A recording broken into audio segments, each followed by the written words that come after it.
acted to celebrate. So we're going to this celebration life might be a little bit different from those who where you've done in previous times. We have a video we're going to be showing where captures the life and many impacts of throughout the phases of Coach Jimmy's life, and then we'll definitely have friends and family pull up and share their thoughts as we're throughout the video. So we have some pauses, but we're not just going to be us talking at you the whole time. We really want y'all to participate, especially those either via YouTube or via the Zoom to participate in the chat. When you just a quick note, when you hit panelists and attendees, that allows everyone to see your comments. We're going to be asking you all to share in, especially as the times as many moments of Jimmy's life are going through. I want to make sure that y'all are seeing that as well. So please, let's go ahead and enter to the chat when we'll make sure that we'll show the video here in a minute. But I really want to introduce one person here in a second here.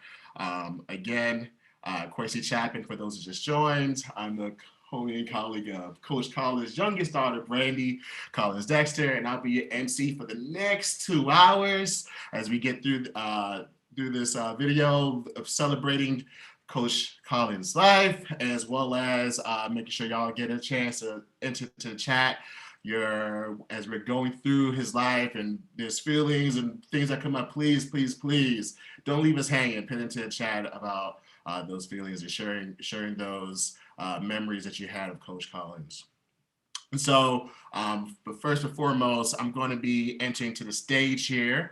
JT Wilson, one of the players of Coach played for at the University of Illinois Chicago from 1995 to 1999. So without further ado, JT, you ready? Quincy, thank you so much for that. Good afternoon, everyone. Gonna hop right into it. We're so grateful to be here to celebrate on the life of Jimmy Collins. And I want to elevate for your consideration a passage of scripture which comes from the Gospel according to Matthew in the 5th chapter. And it says, "Let your light shine before people that they might see your good works and glorify your Father which is in heaven." And so as we reflect on the life of Coach C, as I called him today, we want to reflect on his life and how he let his light shine in 3 general areas: in the area of the faith, the area of family, and in the area of function. The game of basketball is not a complicated game. It's pretty simple. You put ball in basket, but it's the actual practice of that. It's the actual execution of that main goal that makes the game quite challenging. And we realize that breaking down the simplicity of the game, there are 3 general components to the game. It's the mental aspect, and then you have practice, and then it's the actual performance. And we're going to look at how the game of basketball can teach us so much about life. There's so many transferable skills that we can extract from the game and we can extract from the life of Coach C. Now, to eulogize means to speak well of. It comes from the Greek word which means to speak well of. And so we're going to elevate for your consideration the high points in Jimmy's life and in Coach C's life in these areas. First, let's talk about faith. Faith is often something that people mystify and make into this esoteric concept. But the reality is faith is pretty simple. The Bible describes faith as the substance of what we hope for and the evidence of what's not seen. Well, let's talk about that. What does that mean? Each of us demonstrate faith in so many ways. Many of us demonstrate faith when we go to work every day. You go to work on the promise that you're going to be paid on payday, and you know that you believe that because you show up for work. Those who knew Coach C in his playing days knew that he loved to shoot the pill, and he had faith that he was going to make that shot. And so we understand that faith it's not a question of whether people have faith. The question is where you place it. God says, have faith in God. Many of us go through life when we place faith in so many other things. often tell people to be mindful of those nouns, persons, places, and things, because we so frequently invest our faith into those institutions, into those people, and human beings are fallible. We disappoint, we let down. God encourages us that we should place our faith in Him. And that faith is not what you do, or I shouldn't say that faith is not, wearing a big cross or carrying a big Bible. It's how you live life. And that work is done on the inside, which is in basketball. So much of the game of basketball is mental. And Coach C definitely let you know that he was a person who studied the game of basketball and he thought it through. And he definitely thought about offense. Anyone who knew him, no, he loved offense, and he loved offensively minded players. But he would frequently challenge you and tell you that basketball is tough. And it created an environment that would bring that out of you. And so faith, too, is much of what you do on the inside, what you do before you ever step on the floor to practice. It's the work that you do within yourself. And Coach C definitely let his light shine in the spirituality that he expressed and how he moved about life. No, he didn't carry a big Bible, probably didn't go to church every Sunday. May have been one of those CMEs, Christmas, Mother's Day, and Easter. But he knew the word, and the conversations that he would have with you on a spiritual level to really pique your interest and challenge, your thought processes on philosophies and in life. He was good for that. And that was a way that he allowed his light to shine. And then we move to family.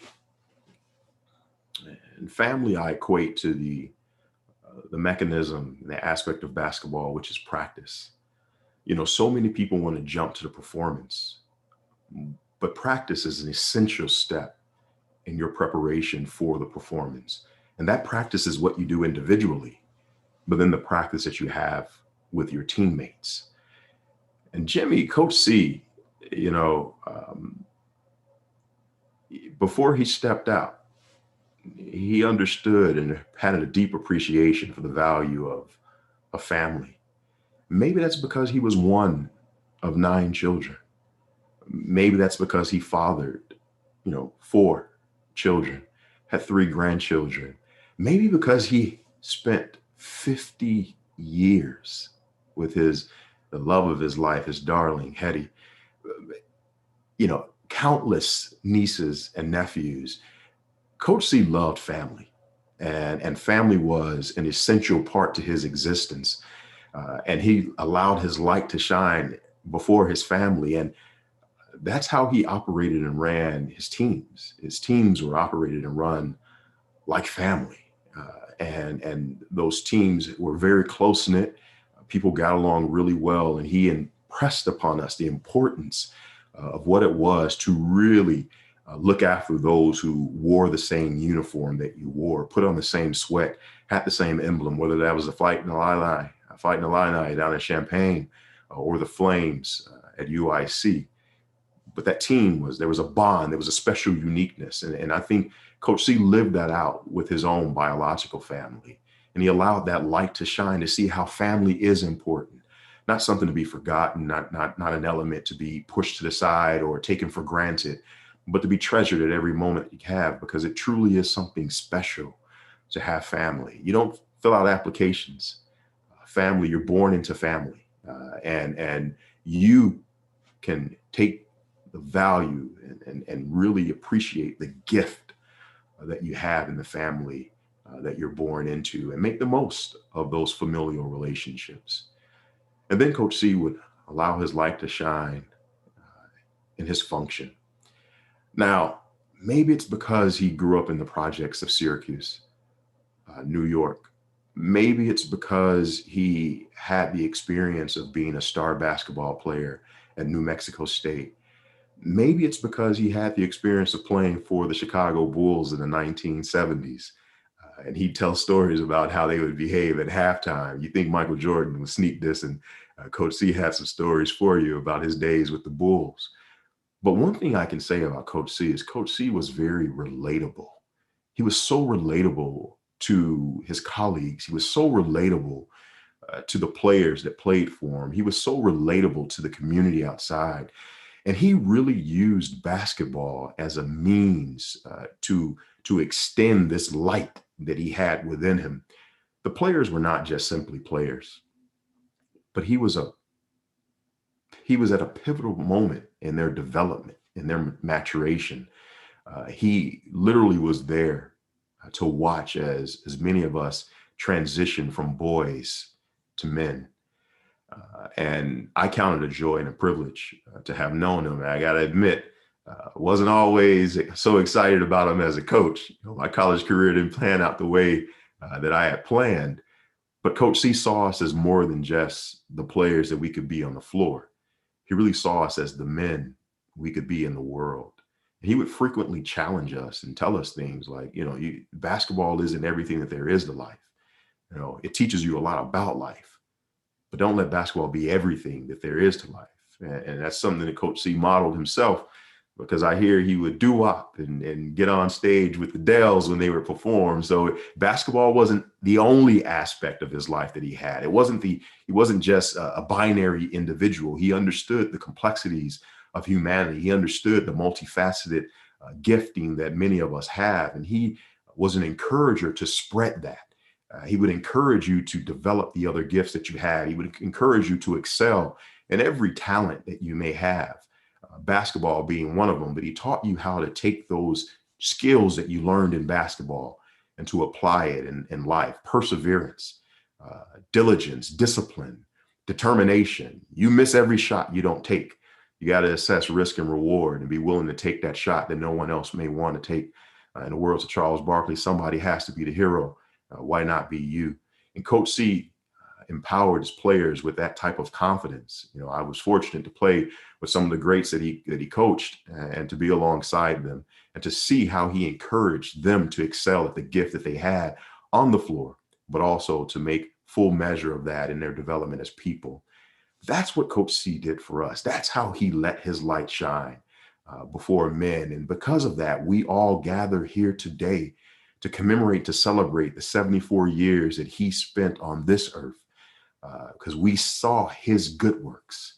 We want to pause to give glory to God for what he's done. Thank you for your time. Thank you for your attention. We now bring to the floor Aunt Linda Collins.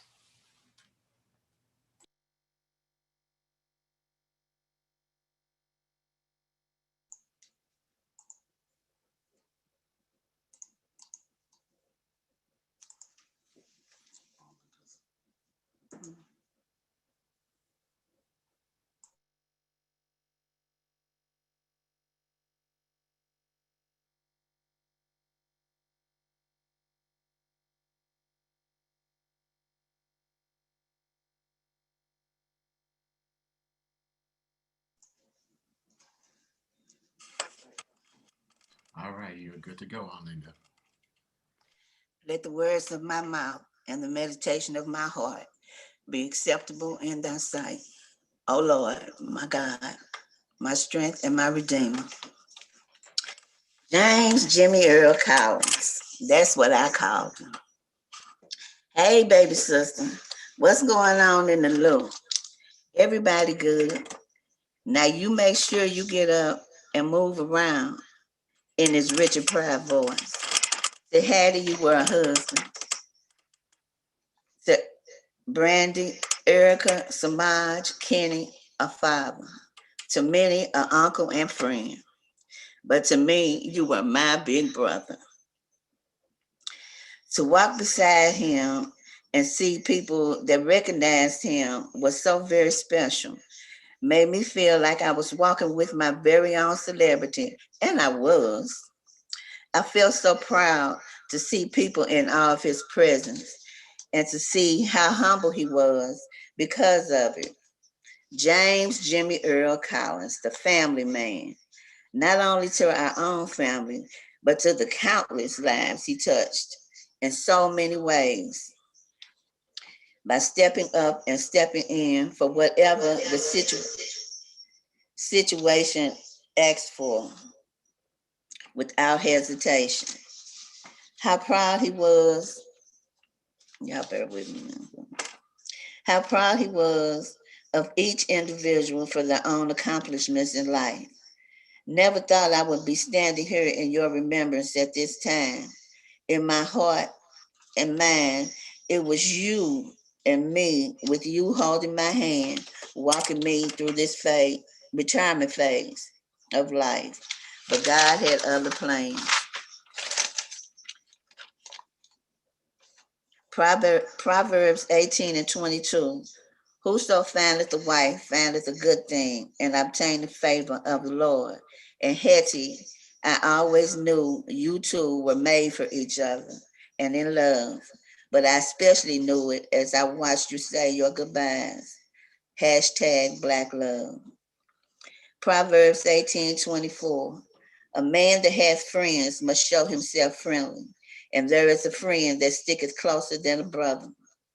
And from the outpouring of love shown to our family during this time, he showed himself friendly.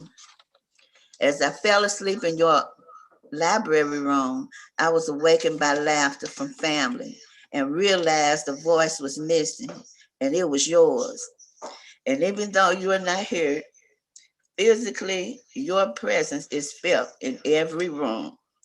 How ironic it was that Lil John had asked me a few days before your transition, do a daddy miss their child when they die?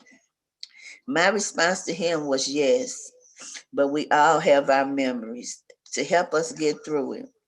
Well, I guess it's time that I take my own advice.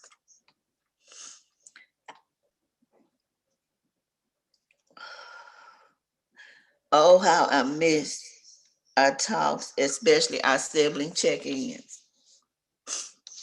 Hashtag treasures of the heart.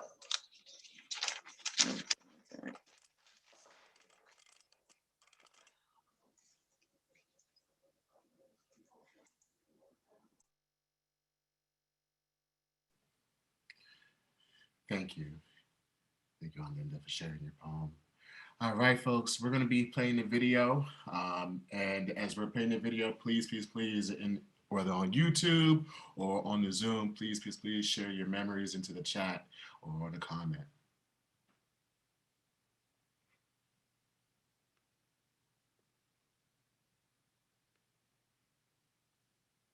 Jimmy Collins, one of the greatest high school basketball players of all time in Section 3, has passed away. Jimmy achieved more in his lifetime than most. He was the head coach for Illinois Chicago for 14 seasons and led the Flames to 3 NCAA tournament appearances. He was also the winningest coach in program history. Collins played his high school basketball in Syracuse before becoming an All-American at New Mexico State. In 1970, Collins was drafted by the Chicago Bulls in the first round. He passed away Sunday at the age of 74. You asked me, when did I first meet James Collins? I met James Collins in high school, 1966. He was a senior on the varsity basketball team. And I was a junior, a sophomore, on the JV basketball team. And we would scrimmage and practice at the end of the week. And after the practices, we'd have a game on that weekend, and on the games, we usually win. And after we win, we would go and have a party somewhere. And I used to always be with the seniors. And the senior girls used to always ask James, they would say, how come he's always with y'all? And he replied to them, because he's got a car. And having a car put me in everything. I was at every game, every party, everything. Just being with him, you learned a lot. He was a very wise guy. A lot of experience, life experiences. You know, after he went away to college and he did his thing in college and went to the pros, he would come home. He was the same guy. Nothing changed him. You know, he had a big contract and played with the Bulls. He'd still come home and we'd hang out. We'd all chip in money for beers. He put in money just like everybody else. He never tried to, grandstand or anything like that. And through the years, we became good friends. I would come out to visit him in Chicago, and one of his main things he used to say to me was like, your money ain't no good here. And we'd party, we'd go to parties and basketball games and clubs, and he showed me a good time. You know, I even brought my daughter out a couple of times on vacation. So he was just a nice guy, and I'm gonna miss him, along with a lot of other people. I'm Jesse Dardell, old friend of James Collins. We go way back. We lived in the same neighborhood in Syracuse. James happened to go to the same high school that I had gone to. We played for the same coach. I went on to, after high school, I went to Abilene, Hardin Simmons in Abilene, Texas, where I played for Lou Henson. These coaches, they recruiting all the time, and they want to know, you know, they figure players know players, and they always ask the question, who's the up-and-coming player in your area? So I told him about this young kid that was lighting up the scoreboards at my old high school, James Collins was his name. And so that was the beginning of a relationship between Collins and Henson. Funny story about how we got there. We were moving a friend from Syracuse back to Lake Charles, Louisiana. So James and I was going to help him drive a truck, and he had to get a car. So one of us drove the car while he drove the truck. When we get to Lake Charles, we had a ball. I mean, you know, the nightlife, and of course there had to be some basketball played and stuff like that in our friend's hometown. And of course, you know, James and I, it just was no contest, no competition. But these guys, a bunch of them one night, we were out juking. And of course, you know, your dad, he's a great big smile, talk a lot of smack, charismatic, you know, people gravitated toward him and that sort of thing. And it's like, all of a sudden, here's a big ruckus going on outside. And so I walk out, and who's in the middle of it but James? And he got real quiet, and this group of guys, I guess they were going to jump on him. But then when he looked up and looked around and saw me standing there, he said, oh, here's my homeboy, yada, yada, yada, yada. Anyway, we were lucky that night because we were lucky to get out of there. Those guys probably would have hurt two of us real bad. Fortunately for us, the friend that we had driven down, one of the guys was his cousin, so he kind of like called him off. James and I, the next day, we got on the bus there in Lake Charles, headed to Abilene. Abilene was his first stop, and the second, and then, so we get to Abilene. James had spent all his money, and so he asked me if I'd share some of my money with him. I had about $15. And so I gave him the 10, I kept the 5, and he went on to Las Cruces. But, you know, that, along with a lot of interacting that we've done since then, that kind of like bonded us, I think. James was like my little brother. We just hit it off. We always did, right up until. And I still have a special place in my heart for the guy because he's very charismatic. You know, you talk about his success and things of that sort. His people skills, his ability to deal with people when people are attracted to him made him what he was. As a coach, as an athlete, as a coach, he was a very charismatic person and a very special person. Will always be a special person in my life.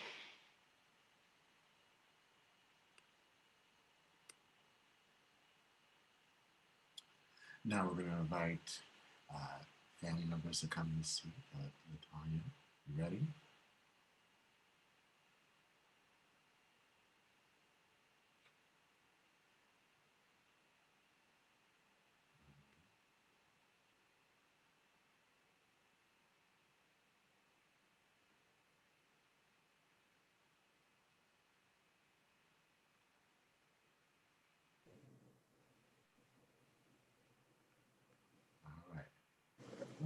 On you. Okay. Good morning. Good morning. Or good afternoon, everyone. My name is Dr. Latanya Collins Smith, and I have the distinct honor of being Jimmy James Collins's niece. To many of you, he was a legendary coach. He was legendary Coach C. He was a father figure to many. But to me, he was Superman in the flesh. He was truly, truly, truly a family man. And to many of us, my cousins, I don't think there's any one of us that he did not walk down the aisle. He had someone just mentioned he was charismatic, and that is true. He had a knack for making each of us feel like we was his favorite niece, his favorite nephew. There wasn't a time where I can't remember in any milestone in my life that Uncle James and Aunt Hattie wasn't present.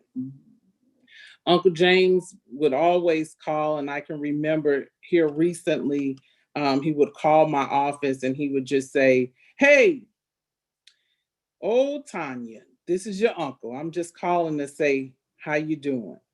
And sometimes it would scare me because he would call the office and speak to my secretary, and she would say, "Well, she's not available right now. May I ask who's calling?" And I can hear his voice through the phone, and I would say, "No, that's my uncle. Let me talk to him." But it wouldn't be anything wrong. He just wanted to call to let us know that he was thinking about us and that he loved us. And that spoke volumes for who he was as an uncle and who he is and who he will remain in my heart. He was all of our biggest cheerleader, our biggest supporter. He had a heart of gold, and he taught us how to forgive. And one of the things I just like to say is that he would always, always be forever etched in my heart. And every time I hear Frankie, Beverly, and Mays, I will always, always think of my uncle. He's the GOAT, the greatest of all time.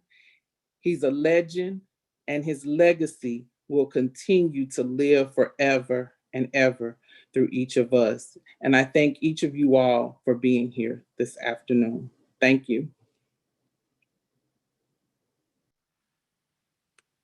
Thank you, thank you, thank you. All right, we're gonna play a little clip. So we know that Coach was one of the best coaches to do it, but we also wanted to show that Coach Jimmy was a player before. I believe that the family told me that he was in the Final Four, played a little team called UCLA and gave them the blues. So we're gonna play a little clip to show that Coach wasn't always just Coach. And so into the chat, please, especially players, F1 athletes, or may play with him. Enter the chat some of your memories as we get it going.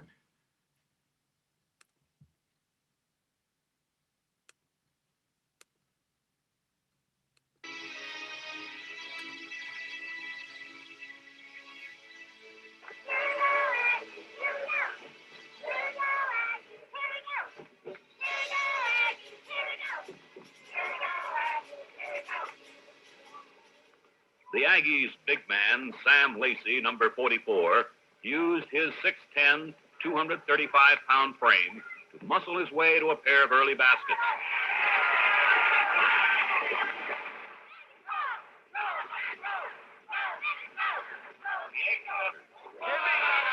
Can you get off that guy going through? Be pressured him with the ball quicker than get off of him. Okay, go on, let's go. The Aggies' replacement, Jimmy Collins. Coming! Let's go! Jimmy Collins. State closed the gap to 7 points in a half in which not one Aggie was credited with an assist.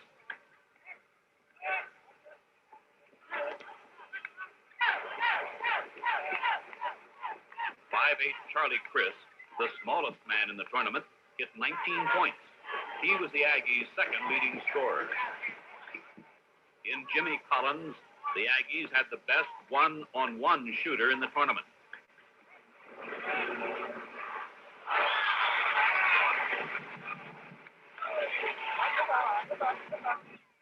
The 6'2" Collins topped all scorers with 28 points. He won a spot on the all-tournament team. That would be the high water mark for a remarkable season. While UCLA would take the national title, New Mexico State would produce 2 first-round draft picks that year. in the Aggies' 1970 season would forever remain etched in the record books as the first and only Final Four appearance. And tonight we honor that page in NM State history with the unveiling of the 1970 Final Four banner. All right, we're gonna go ahead and kick it back to the main video where you'll see starting to hear a little bit more about how Jimmy was impacted by Coach Lou Henson.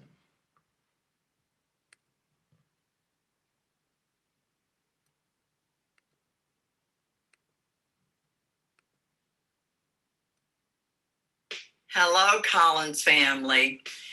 You've been in our thoughts for a long time and will continue to be so. You know, our losses are still very new to us, and it's difficult to imagine beginning a new year without our loved ones by our side. But we were so fortunate to have them as long as we did. They will always remain in our hearts. I have to smile when I recall Jimmy's arrival in Las Cruces after a 4-day bus ride from Syracuse. Jimmy loved telling this story and always made us laugh. This crew-cut young guy with a southern drawl and a big smile and a firm handshake greeted Jimmy as he got off the bus. Unbeknownst to either one of them, that handshake was the beginning of a great relationship that would survive for 50 plus years. Jimmy, I'm Coach Henson. I bet you're hungry. Let's go get a bite to eat. And after that, Coach took Jimmy to an old gym on campus at New Mexico State.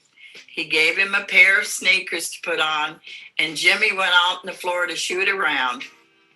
In a little while, Coach said, Jimmy, can you dunk? Jimmy said he was smiling inside at Coach's question, but he quietly nodded yes. And what he really wanted to say was, I probably could if I hadn't just ridden a bus for 4 straight days. I can tell you from watching Jimmy play all through the years, he could definitely dunk. It's very difficult to lose another son, but I'm sure they're all gathered together in Heaven's Gym. If I had to guess, they're probably organizing a dunk contest so they can impress those other teams of angels. We miss and love you, Jimmy. And God bless all the Collins family, and a happy new year to all those watching. My name is Roy Neal. I'm a former teammate of Jimmy Collins. We played together in the parks in Syracuse, New York, boys club. You can say we grew up together. Actually, he's a little older, but he was always around. The thing I remember most about Jimmy was he was very competitive. One year, Calvin Murphy, who's an NBA great, came to Syracuse and played in the local parks. And I recall we played against a team out in the suburbs. Jimmy and Calvin was running that guard, and I noticed that there were so many people there, and they all came to see Calvin because Jimmy was from Syracuse. Everybody knew him. And we wanted to see Calvin put on a show. But actually, it was Jimmy that caught everybody's eye because no one thought he was that good. Anyway, he went on to New Mexico State, played for the American Midgets, did a great job of building a program, recruited me, and I was fortunate enough while there to play along with him on a 28 and 27-3 Final Four team. Of course, Jimmy went on to make All-American. He ended up playing pro ball he was the first pick of the Chicago Bulls. I think he was the 11th pick overall, but he was Chicago's first round pick. I went and stayed with him in Illinois for Christmas break at the end of my junior year when he was in Chicago, when he was playing for the Bulls. And I really appreciated that. And we remained friends after all that was over. I started a tournament, Donnie Fielder basketball tournament, which he came down to show his presence every year. And we also had Syracuse homecoming. Every 2 years, he always came back. He emceed it 1 year. And as far as a loved person, I can't think of anyone who the Syracuse Black community is going to miss more. We were all deeply saddened by our loss, but knowing him, he's in a better place. Peace and blessings unto each of you. My name is Dr. Jim Bostic, and to Hetty and Erica and the family of Jimmy Collins and to his friends, I extend my deepest condolences and prayers to each of you during this most difficult situation. Jimmy and I were such good friends, and one would say, well, how come you didn't see him often? Well, we lived in different parts of the country, and our professions took us in opposite directions. However, that made us no less good friends. Jimmy and I met in the early 70s when he came back from Chicago and became the assistant coach at New Mexico State University, of which I was the captain of the basketball team at that time. And he became like my personal coach. And so I remember our first encounter was in the weight room when Lou Henson asked us to go and do some weight training, and Jimmy took me in, and well, let me see what you got. So he put me on the bench press and he put the notch halfway down, and I looked at him and I'm saying, like, "What, you trying to insult me or something?"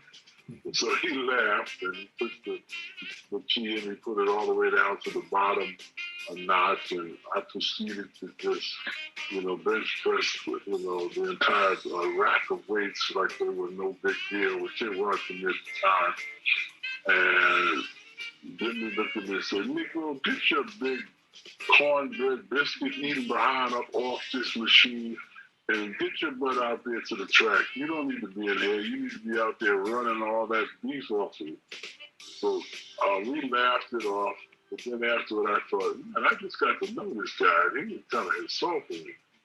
But that's just who he was, and I loved him for it. And we just became good friends. And years later, obviously, he went into the coaching business. He stayed in the coaching business, and I went into the coaching business. So we would run across each other across the country at different events and college basketball games. Jimmy was a dear friend to me. I loved him. I loved his humor. I loved the way he could just bring out of the worst situation, he could bring a smile, on your face. And so I'm going to miss him sorely.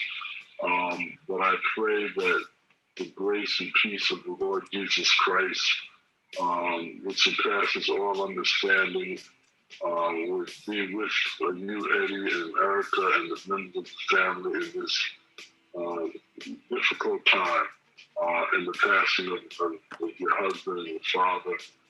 And we just pray that in the days to come, we all can look back at the life and the legacy of my friend Jimmy Collins with a big smile on our face, knowing he's probably up there somewhere making the angels laugh, if I know Jimmy. So again, my prayers are with you, and I pray that in the days and the weeks to come, the love that he spread to all of us will become permanently embedded in all of our hearts. Thank you so much, and God bless you.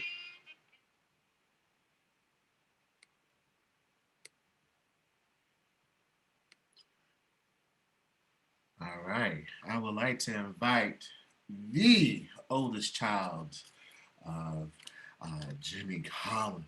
Coach Jimmy Collins up. Erica, are you ready?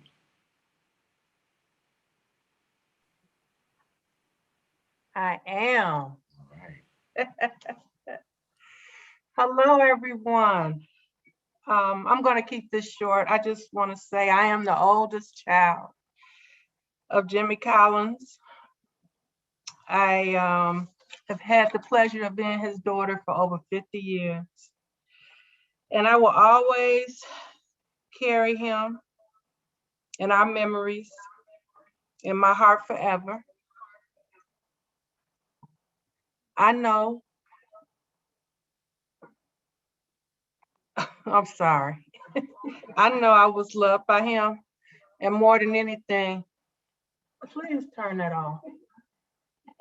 I- I'm so sorry. Anyway, I know more than anything that he knows he was loved, and I know that I was loved by him. And I have so many memories to hold on to, and I just thank God for giving me the years that I was able to have and share with my father.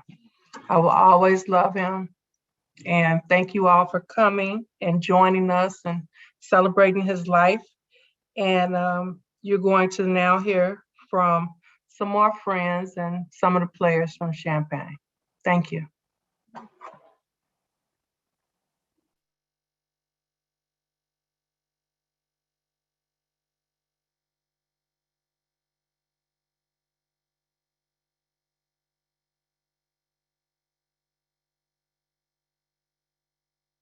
To Jimmy Collins, a very dear friend of ours.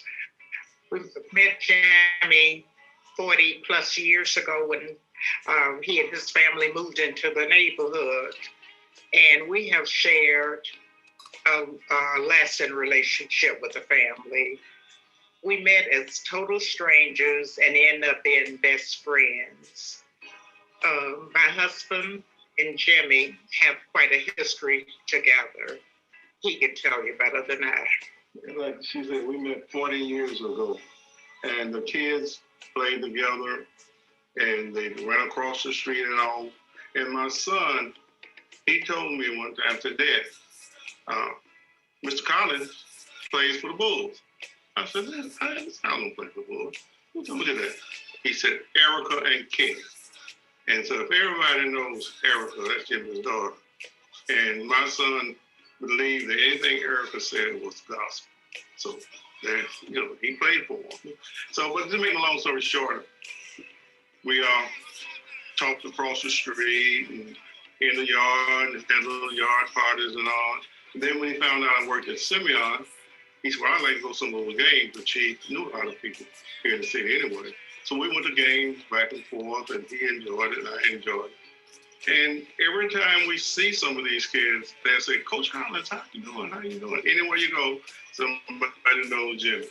Jimmy was one of the nicest guys you would ever meet. He was a kind of guy that was kid friendly.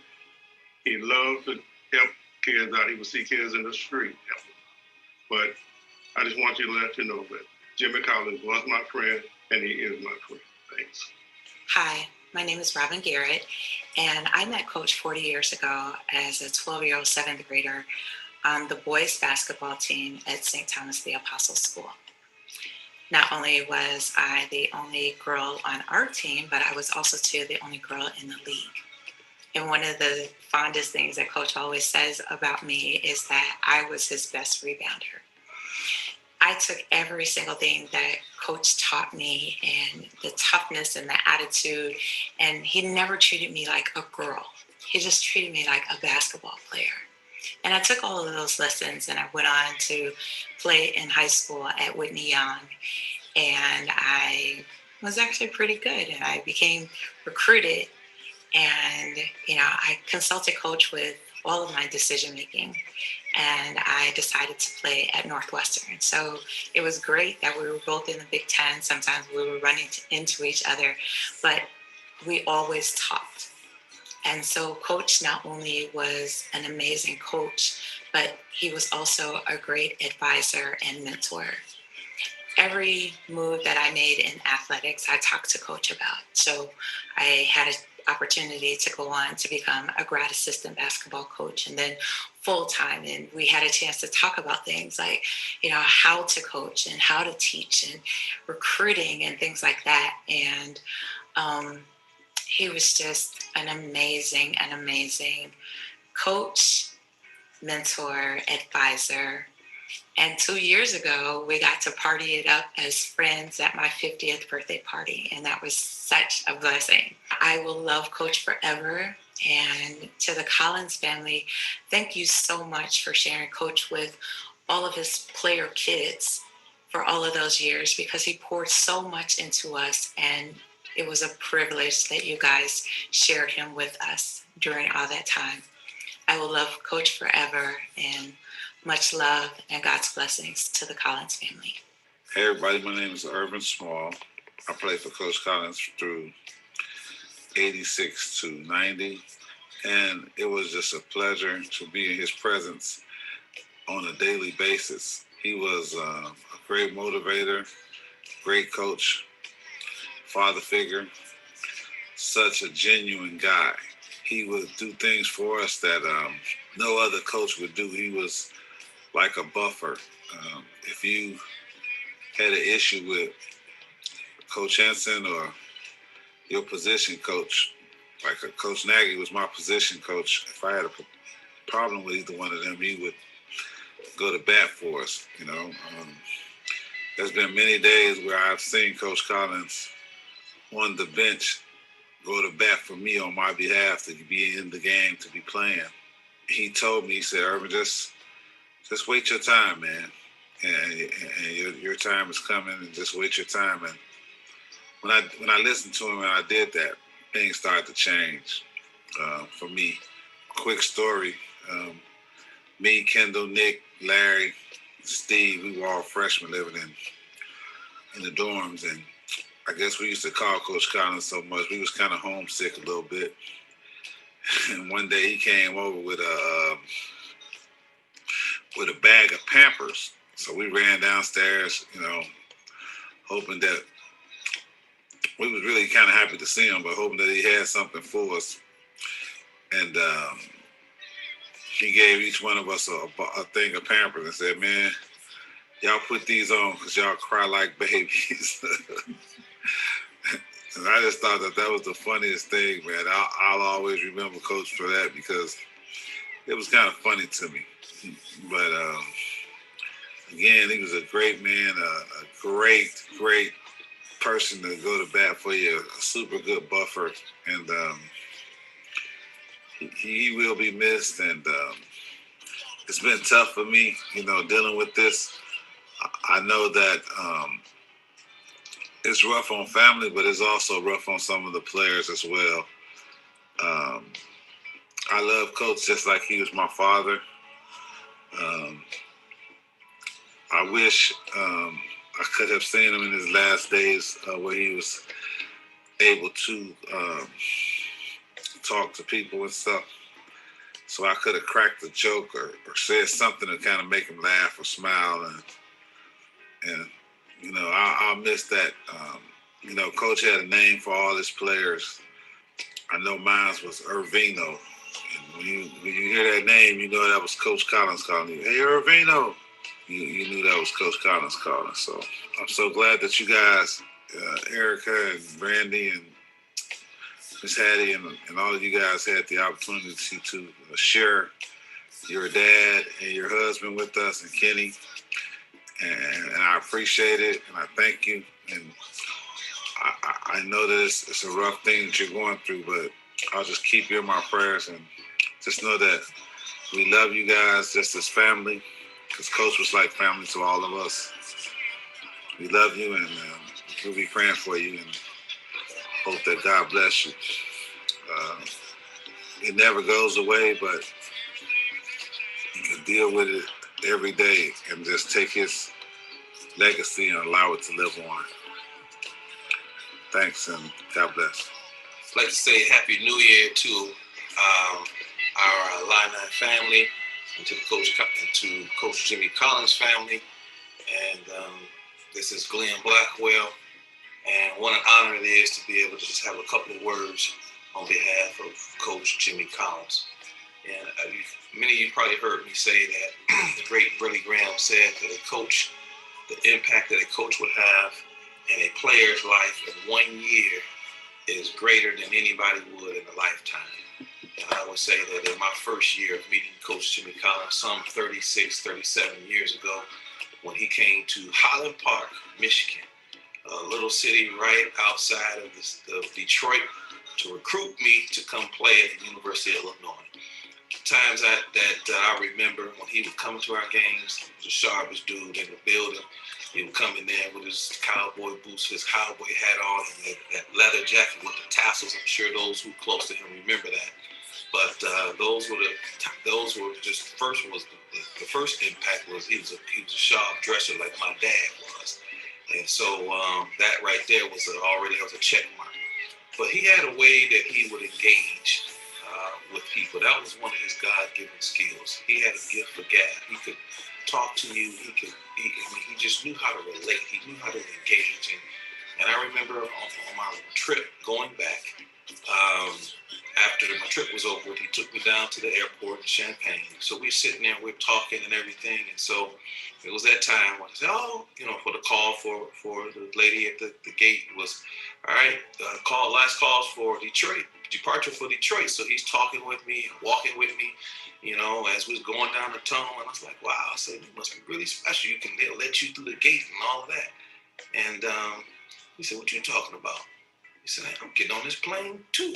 And I'm taking you back to Detroit, making sure that my mother's name was Eleanor and Robert. Make sure that package get back right. And I looked at him and said, come on, you kidding me? And he sat down next to me. Now, I don't know if you could do that or not back in the day, but he did it. And I tell you what, he sold the deal. That was it. That was it. He had a way of making you feel special. That was Coach Jimmy Collins.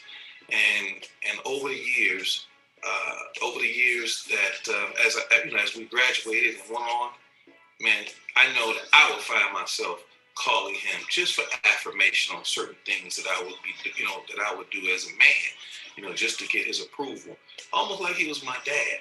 And so I'm going to miss him. But you know what? The legacy that he imparted to me, I see me imparting to my kids. Even I'm still in the arena of basketball with I have boys who are playing the game. I hear his voice. Robert Glenn, that's what he called me. And I hear his voice. And he's truly going to be missed. And my prayers are going to be to the entire family, Hattie, Erica, young Kenny, and also Brandy. And, and all of the family. We're all going to miss him. So, again, thankful for having this opportunity. God bless. And we love you, Coach. And we'll see you. It's not goodbye, but we'll say see you later. Hi, this is Kenny Battle, Batman, as Coach Collins called me. I want to thank his family for sharing with us for all these years. And I want to thank Coach Collins for making me the man I am today, for staying on me, making me continue to do the best I could on the court and off the court, holding me responsible, making me understand how to be a respectful young man at that time within the community, and even more respectful man within my community now. Thanks a lot, Coach. I will continue to do the things not only with my family, but with other young men and women that I come into contact with, touching their lives as you have touched mine. Thank you. Rest in peace, and I love you. How you doing, everyone? This is Kendall Gill. I met Coach Collins actually at my friend's house when he was over visiting my friend's dad. And he was having a beer with him, and he didn't even know me. I mean, this was before I had even been discovered as a basketball player. And my friend's dad said, hey, you got to watch out for that one right there. I didn't see Coach Collins for a couple years after that. Then when I was at the 5-Star camp in Pittsburgh, I was playing really well. And actually, I was on Steve Bartow's team. And this is when we were about to go into our senior year of high school. And after one game, Coach Collins came up to me and said, hey, are you that kid that I met a couple of years ago at my friend's house? And I was like, yeah, that's me. So Coach Collins, actually, he was really nice to me even before he knew that I was a recruit. And, because of my relationship with him throughout my being a young man all the way up until in my 50s, he was my mentor, my friend, my coach. He was everything to me. Coach was just a great person all around, and he had this infectious personality that infected everybody with goodwill and love and the truth. He taught me so many lessons about life. I'm going to miss him dearly. I think about him every day, actually. So, all right. Rest in peace, Coach. Hello, Collins family. My name is Lowell Hamilton. For those of you who may be watching this video, I just want to comment on my guy, my mentor, my friend, Coach Jimmy Collins. I remember the first day I met Coach Collins. The first impression was interesting. It's an impression that never changed. I always had the same impression. You know where I'm from the west side of Chicago. And it was the first time that a recruiter had ever come to my home, and he knew how to blend into my community. Instantly, he was a community favorite anytime that he visited me. For the first time he visited me, man, I tell you, it was the coolest cat I'd ever met in my life. And just so personable. First time he met me, or I met him, I should say, he was dressed and decked out to the T. He had a brown, heavy leather, tasseled, Indian style type jacket. It was the coolest thing I ever seen. And he had a strut to go along with it. And the first meeting we had, man, he was like that favorite uncle coming to the house. We were actually in front of my house in the neighborhood when he walked up to my home. And instantly, everyone just pretty much gravitated toward him. He was just so personable. And really, that never changed with Coach Collins. He continued to be that very personable friend, a father figure, mentor.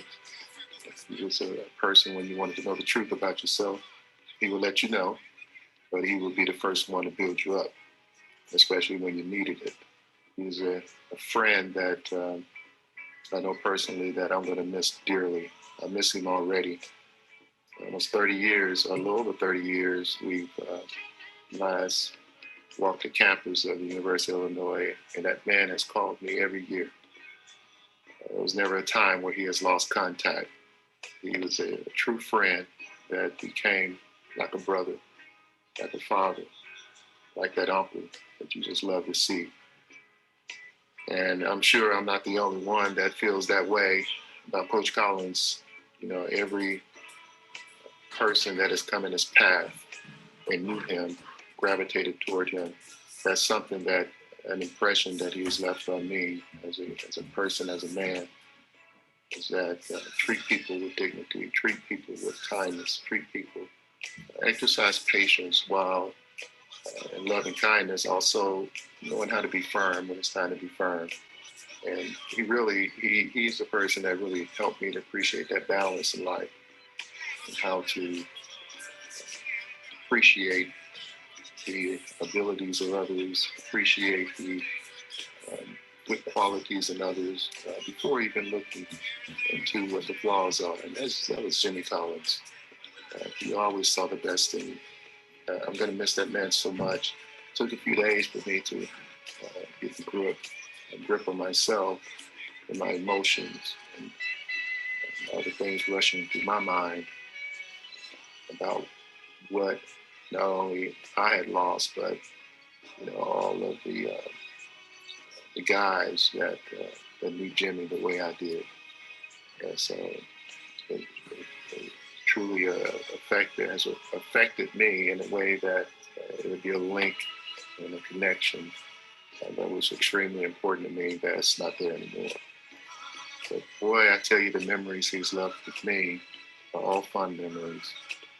And and so I'm thankful that he was such that type of person that he can leave that type of impression that I have memories that I can think and reel through in my mind and bring a smile and make my heart rejoice. So I certainly appreciate the Collins family for allowing him to be a part of my life, to be a part of my family's life. And when he became a friend of yours, he became a friend of your family.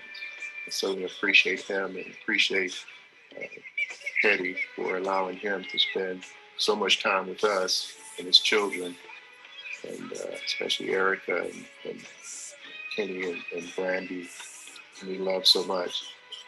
But yet, he struck a balance in life. He knew how to balance his family life. He knew how to balance his time with others. So, but I personally, I'm very thankful that they allowed him to do that. But that's my memorial of him, and there's so much that can be talked about, and so many different experiences. But I want the Collins family to know that being such a large loss for me and my family, and Illini brothers, and, we can only imagine what you guys are feeling. I'm sure that he's left that same mark, of course, with you, that he's left with us. So our condolences certainly are with you, that you carry on his memory the same way that I plan on carrying on his memory.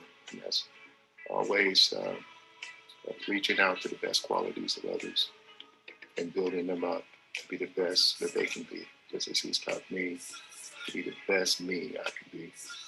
Hello, everyone. It's Marcus Liberty. As you know, this is a celebration video for my main man, Coach Collins, to share some of my memories and some of the things that he taught me. And I'm pretty sure he did this with a lot of other players. But I felt that the bond that he had with his players was special. It was different. It wasn't like a coach. We all felt, and I knew I felt, that I can go talk to Coach Collins about anything. And now he's no longer here. I think about this. Who am I going to call? But I know he have given me so much that I know I can do it. But it's going to be hard.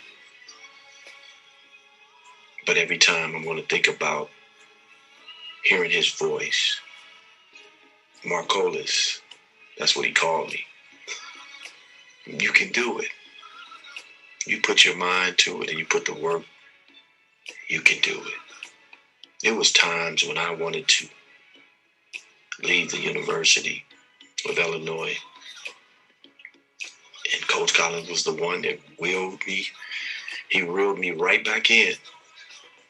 Our friendship was something like no other. He wanted me to be successful in life. Many times he wanted me to go back to school and get my degree while he was still coaching. I remember at UIC, and I think Stephen Bardo was there. He was there. He was going to help set it all up, and him and Coach Collins, and I was afraid.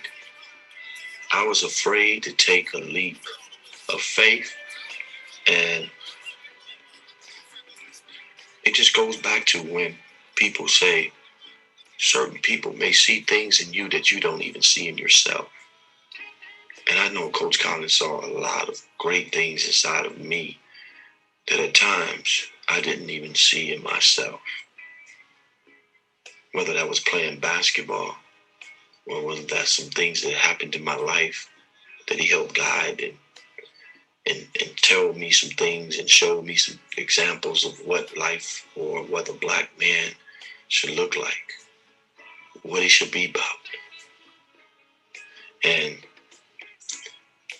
I can remember one time when I was me, and I just got fed up and I said, F this. I stormed out the room and out the locker room, and I was going down the hallway and I was getting right to this payphone.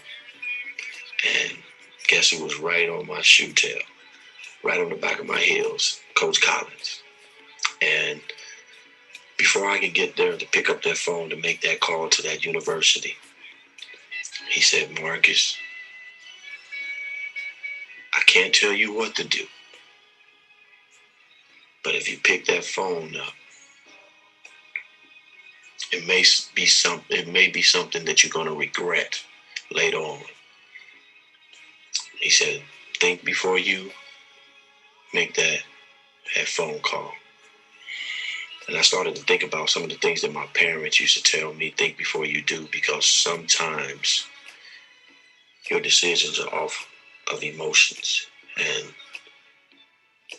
when Coach Collins did that, I went back to that moment of when my parents told me that. And from that day on, we built a tight relationship, meaning if I'm going through something, call me. If you need somebody to just vent to, call me. And I started doing it. So to the Collins family, to Haiti, for one, giving your husband, Coach Collins, to us for all those years, I just want to say thank you.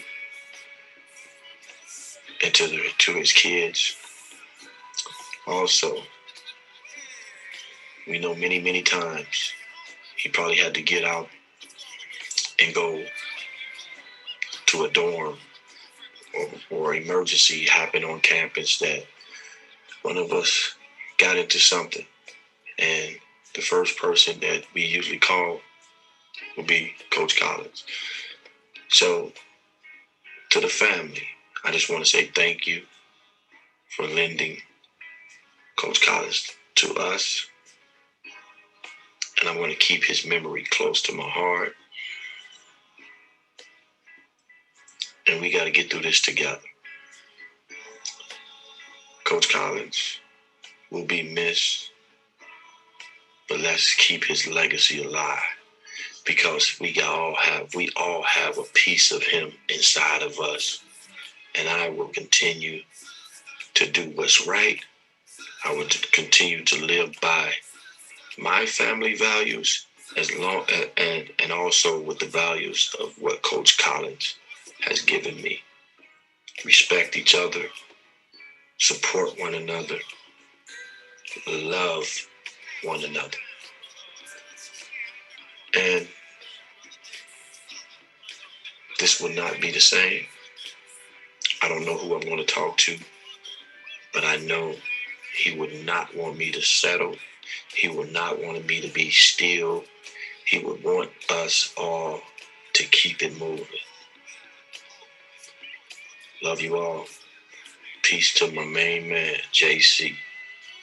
One love. Ryan Baker here in my Flying Illini man cave, reminiscing about the good old days with Coach Jimmy Collins, Coach C. I'm almost at a loss for words because there's so many memories as I think about my time with Coach C, meeting him at this point almost 35 years ago.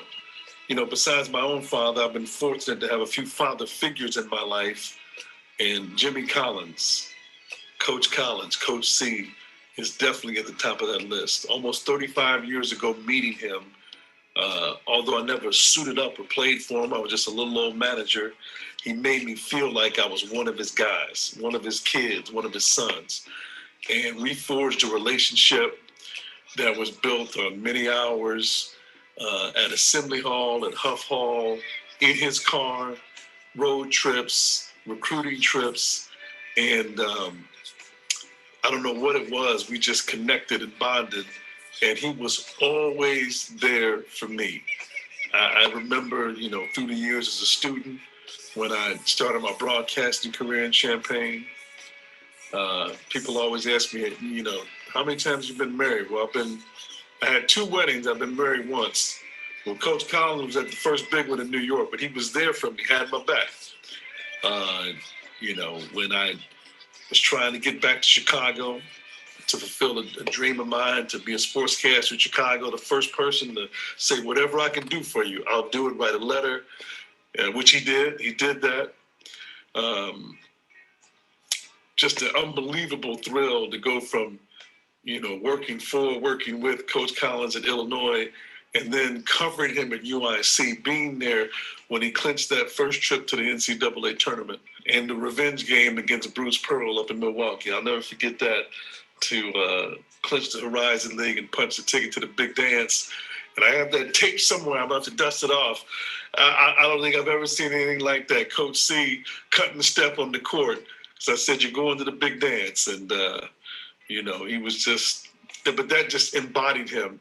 He was all about love. He was all about joy, all about just an unbelievable positive spirit. You know, as I said, he was always there for me, always there for so many.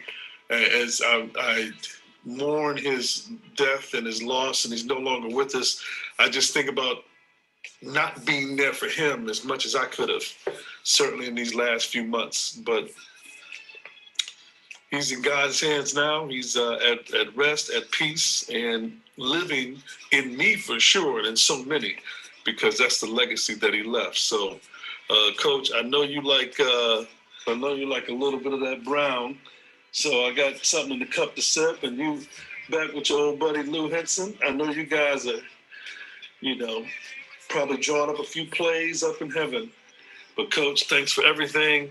I love you. There'll be nobody else like you. There's only one Coach C. Rest easy, my man. Hello, family and friends of Jimmy Collins.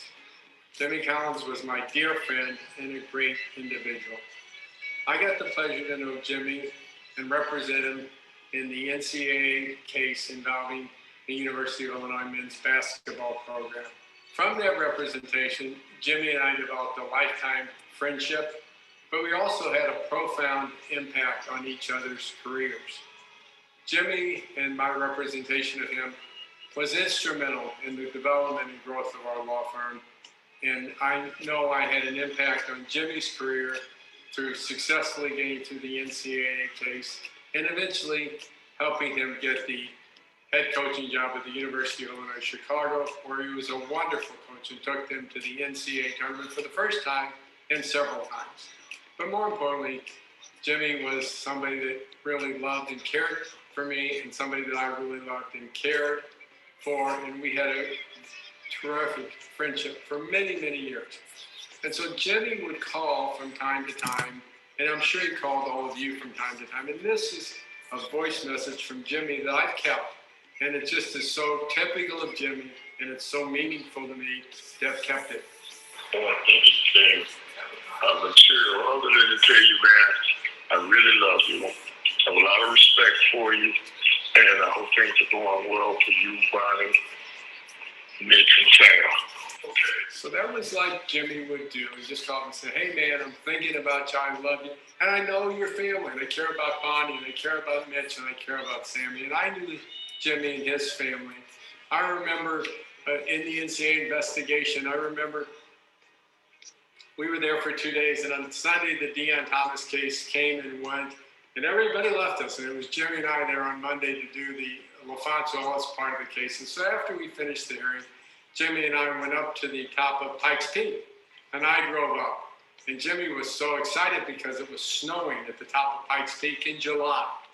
And so we get in the car, and we drove down. We were going to drive down from Pikes Peak, and Jimmy said, I'm going to drive.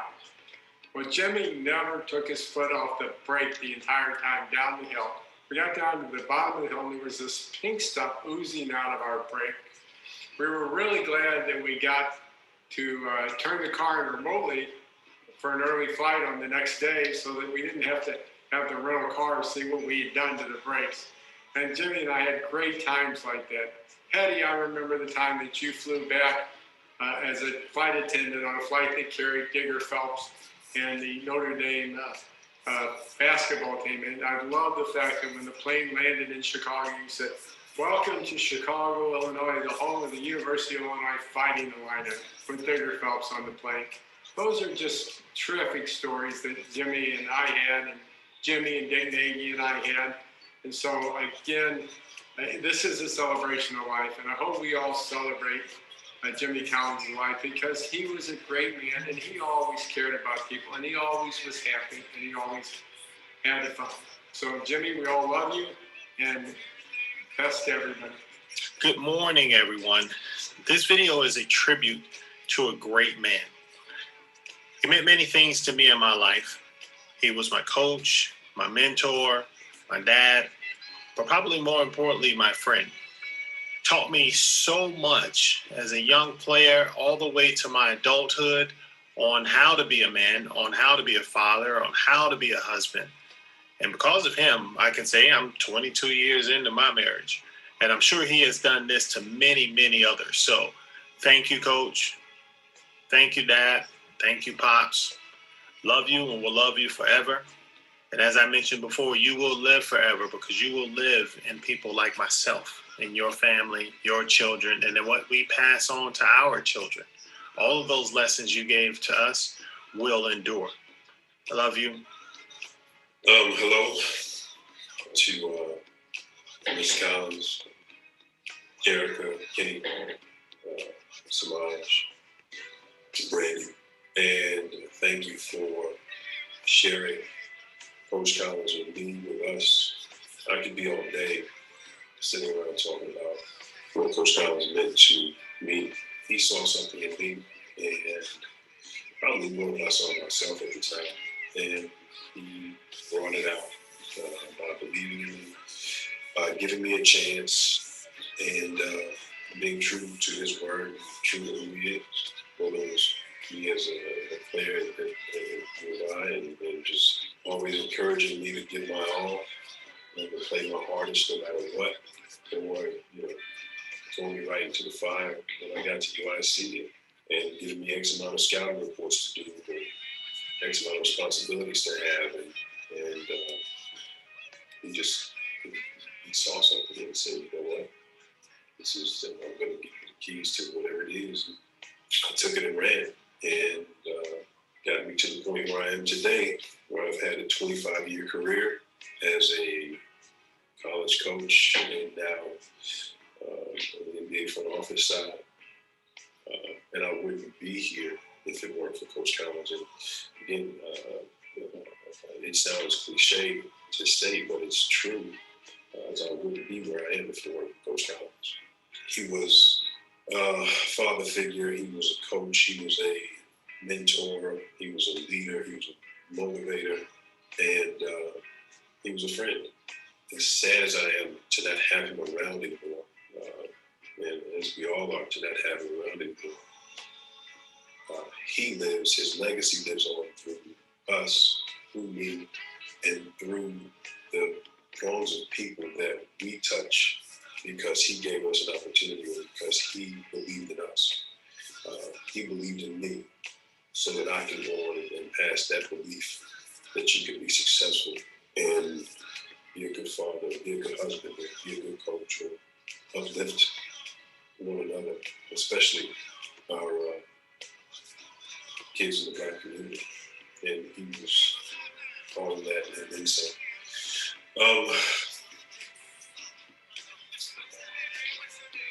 We were out of the man. And so we will continue to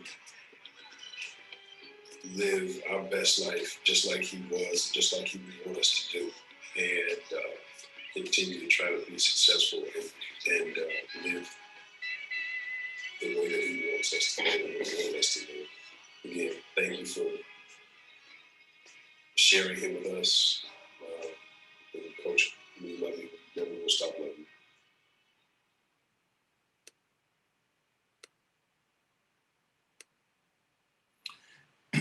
And now I'd like to invite the youngest of Coaches Collins' daughters, Brandy Collins Dexter.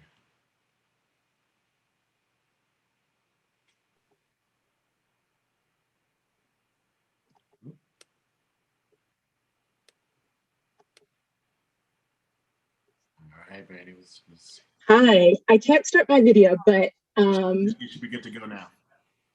what's up? You should be good to go now. Oh, cool. All right. Hi, everyone. I'd like to thank Kwesi, my friend, for lending us his MC, DJ, and tech skills. Kwesi is a former senior political director at my old ward, Color of Change, and his team led efforts to turn out millions of Black voters in Michigan, Pennsylvania, Florida, and Georgia. So thank you for taking time away from that to support our family, and please show Kwesi some love in the chat. Roadside motels, hole-in-the-wall diners, Parliament Funkadelic are the answers to the question, what makes me think about recruiting trips with my dad? As a coach at the University of Illinois, my dad was always on the road. And whenever I could be with dad, I wanted to be with him. So I went on the road with him as he recruited players.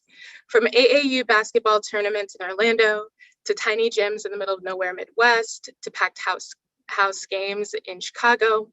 And when we got there, he didn't just make a beeline for the kid he was recruiting. He wanted to know everyone in the family, the friends, the coaches.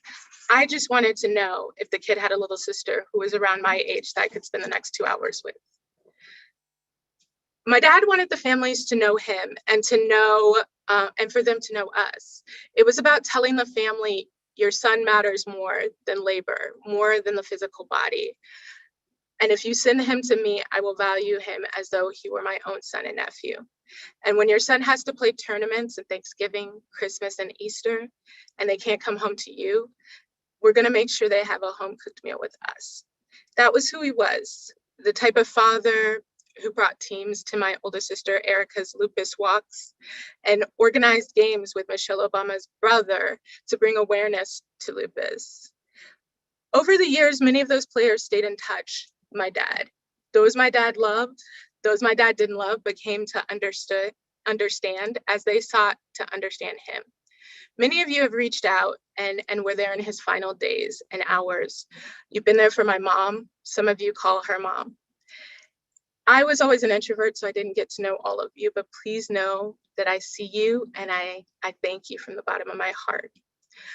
But it's not just about family. These guys could ball out a little bit too. So it would be remiss of me if we didn't give you a little bit of taste of that. So here are some of the highlights from the second team Dad helped take to the Final Four, the 1989 Flying Illini.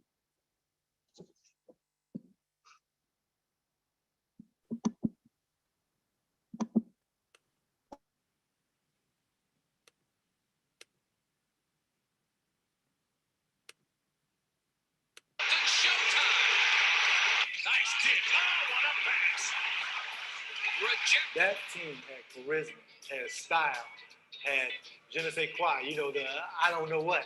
That's what that team had. We played above the rim. We brought in the baggy shorts that everybody started wearing. You know, we just had something special. We should have counted the dunks that year because Battle and Anderson were dunking the ball all over the place. Gill was a tremendous leaper. This was a really good basketball team, loaded at every position. The Flying Illini were a collection of Chicago area high school phenoms who chose to stay at home and try to bring a national championship to the orange and blue. Led by number 25, junior Nelson Nick Anderson, he was as versatile a player as there was in college basketball. They get a 4-on-3. Anderson! That time younger than me, but tough as nails. And I remember trying to hand check him and almost fractured my wrist a little bit. I mean, he was that strong, and you wouldn't see that in him until you tried to guard him. Kendall Gill and Kenny Battle added unparalleled athleticism on the wings. The Illini flew out of the gates early in the season, sending notice that they were indeed for real. We played at Louisiana State University at LSU, and Kendall Gill and I were charged with the duty of trying to guard Chris Jackson before he was Mahmoud Abdul-Rauf. Chris Jackson was quick as a hiccup. The score was 61-51 at the half. And pretty soon I looked up, we had over 100 points. I took the first team out with 10 minutes to go, put in the second team. We scored 128 points, we set a record. Dale Brown came up and said, Lou, I really appreciate your not running up the score. And he meant it. That's when I knew that, you know, we didn't have a Cadillac, we had a Ferrari. Sitting on a 17-0 start to the season, the Fighting Illini, on the other hand, were soaring. We beat Georgia Tech in double overtime, becoming the #1 team in the country.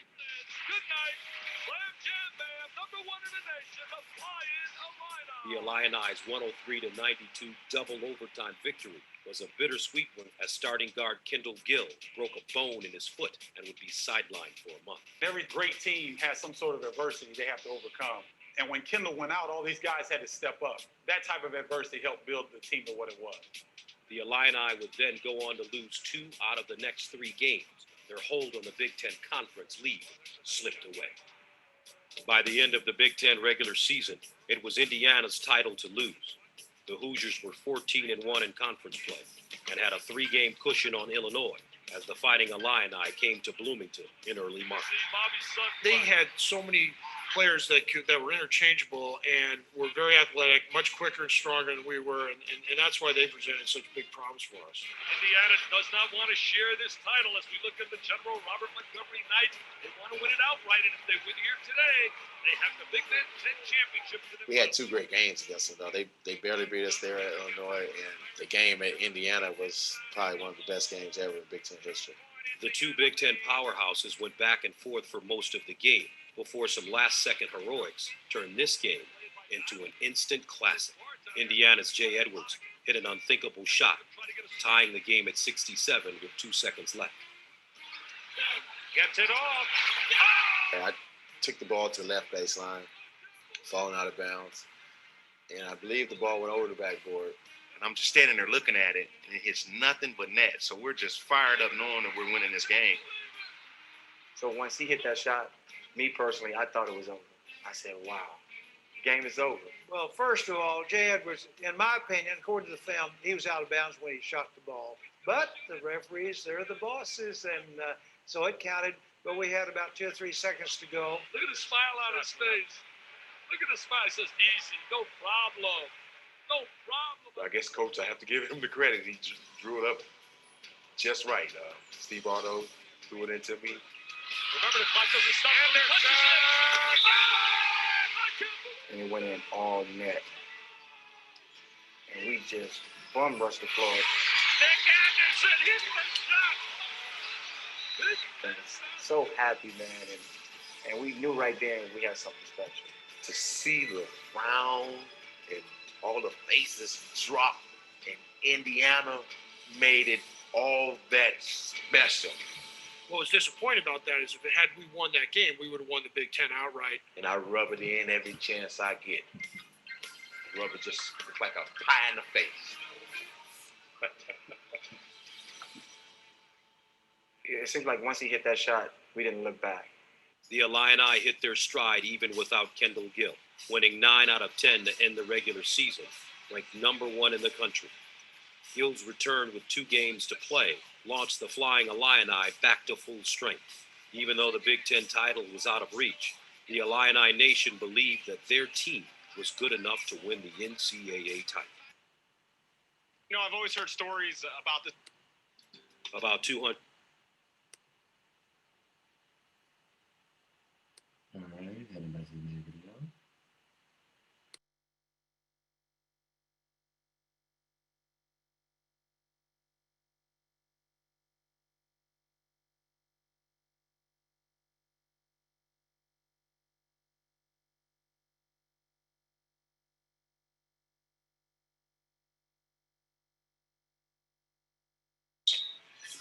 He believed in me so that I persons I never met. It was so incredible how people just gravitated to him. And one of the things I thought about and remembered about Jimmy is he was so fond of people. People would come up to him. Sometimes they just wanted to talk. And he had time for everybody. And he was just like a magnet. And when I think about that, I think about one of the funniest stories that I had with Jimmy. He and I were in Chicago. And people were coming up to him and talking to him because they just saw, felt they recognized him. And so a couple of people came up and actually asked him for his autograph, which he did. And so as Jimmy and I walked off, he looked at me, he said, man, he said, that's incredible. These people are asking me for my autograph. And he said, they thought I was Luke Gossett. So I signed Luke Gossett's name. And when we got back, he said, I was pretty sure I misspelled his name. So that was one of my funny stories. Hetty, Erica, Brandy, Samaj, and Kim. Thank you for sharing the gift of Coach Jimmy Collins. We love you all. We love you. Hello, my name is Joe Page. I'm from Champaign, Illinois. First of all, I'd like to thank Hetty, Brandy, Erica, Samaj, and Kenny for allowing me to say a few words about my friend Jimmy. I'd like to take and thank them for all the times we spent together. We met first 30 years ago in Champaign. Our families spent many dinners together, holidays. We celebrated birthdays, weddings, graduations, so many different things. We danced, we played cards, we sang. Jimmy was the lead singer, of course. We're here to do it right. We'll win this game, we know the reason why. And when we win this game, we know so good. You can't move the Aggies, there was power in the shoes. Aggies, oh Aggies, we win the game, we know the reason why. Yay, yay, yay. As our families bonded and our kids grew older, we vacationed together, celebrating various things. 25 years ago in Hawaii, trip to Mexico for renewing of vows, trip to Mexico for a 70th birthday, trip to the Virgin Islands, trip to North Carolina watching basketball.